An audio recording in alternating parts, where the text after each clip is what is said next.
Mga hinigugma ko nga kabugtuan, para haton mayadak pagtuo, an bunyag, amo an paagi hinpagsulod, an komunidad, an aton Ginuso Kristo. An bunyag, idahan kaunahan nga panahon, amo ang paglublob.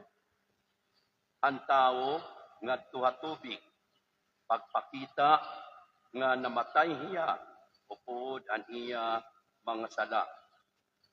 Kung nabuhat niya, ikang hatubig, nahihimo na hiya, nga pag-o nga tao, ngan kinpapaduan hiya, inbusag nga bado. Pagtigaman ang iya pag-o nga estado. Ang aton Ebanghelyo nagsusumat nga hiwan namumunyag ang mga tao dito hasalog Jordan. Kristo inampuhan mga tao nga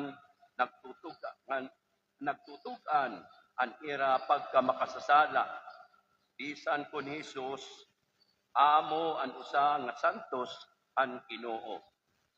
San Juan nag-aalang in pagbunyag kan Jesus.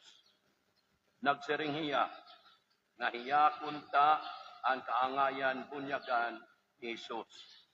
Kundi inagda hiya ni Jesus. Ang kabunyagi kan Jesus nabuksan ang langit, ang kinunsad nga daiya ang Espiritu Santo, apormahin sarapati.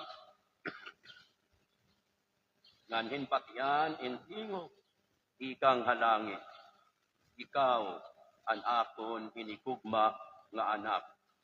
Nalilipay gud ako sa imo. Ang pagbunyagi kan Jesus, usa nga epipaniya, pagpahayag kung hino iya. Pagtikang ang iya misyon, pagpasangyaw, ang pag-abot ang kinhadian ang Diyos. Ipapakita ang pangilanan a iya ang anak, ang ihataasi nga Diyos.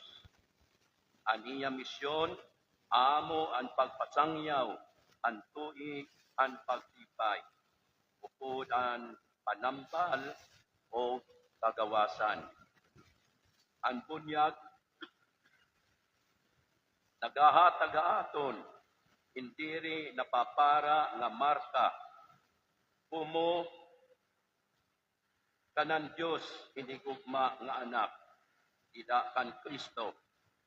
Diri ini napapara, bisan kung pumaharayo kita, naingangalimot kita, kung hinugod kita. Inaaging pagbasol o pagdesider, in pagbalik ngadto hanamay halangit, na ini nga marka, magdidilaab na liwat. Ititipikan ba naton ang aton bunyag, bisan kung nabunyagan kita ang mga gugtip pa kita, aton ba na inunumduman ang pitsa ang pagbunyagi aton, sugad ang paginumdum naton ang pagsauro ang aton birthday. Dinihini nga piyesta ang pagbunyagihan Ginoo, idahan pagbunyag niya ang gugti nga mga kabataan dito ha Sistine Chapel, dito ha Vatican. Papa Francisco nagsiring ngadtohan mga kag-anak, mga hinigugma ko sa mga kag-anak. Salamat ang pagdara niyo ganhi ang iyo mga anak.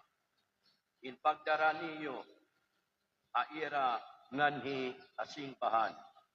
Maupay ini nga adlaw tungod kay waray kita may ngalimot, ang pagbunyagi aaton. Sugad hini ang birthday tungod kay pinaagi han birthday na tao na liwat kita ngadto ang Kristohanon nga kinabuhi.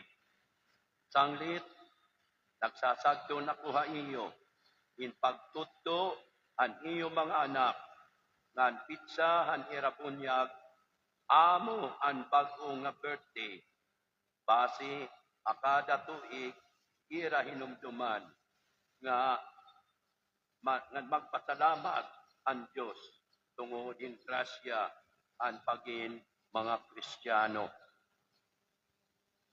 Karit sigud mga inigugma ko nga pagugtuan, taga naton hin dakugod nga kahulugan ang pagkarawat naton han bunyag kay suga nini hiton aton birthday.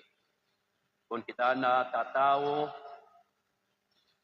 ida iton pag-angkan na aton, nagiging bahin kita ang pamilya, ida gihapon han sakramento han bunyag, nagiging bahin kita ang panimalay ang aton Ginoo, ida kan Kristo.